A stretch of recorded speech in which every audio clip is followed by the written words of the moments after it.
அடி உன் மூச்சினை மெல்ல நான் கேட்கிறேன். அந்த ஓசைக்கு இணையான இசை இல்லையே.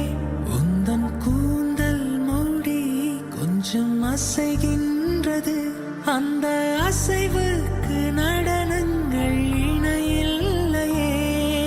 சிற்பம், கவிதை, ஓவியம் மூன்றும் சேரும் ஓரிடம் கண்டேன் பெண்ணே நான் உன்னிடம். பெண்ணெல்லாம் பெண் போல இருக்க, நீ மட்டும் என் நெஞ்சை மயக்க. பூமிக்கு வந்தாய தேவதை போலவே. அடடா பிரம்மன் புத்திசாலி, அவனை விட நான் அதிர்ஷ்டசாலியோ.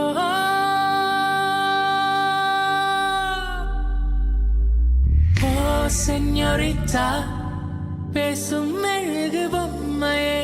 ஓ செஞோரிட்டா, பேசும் மெழுகு பொம்மை.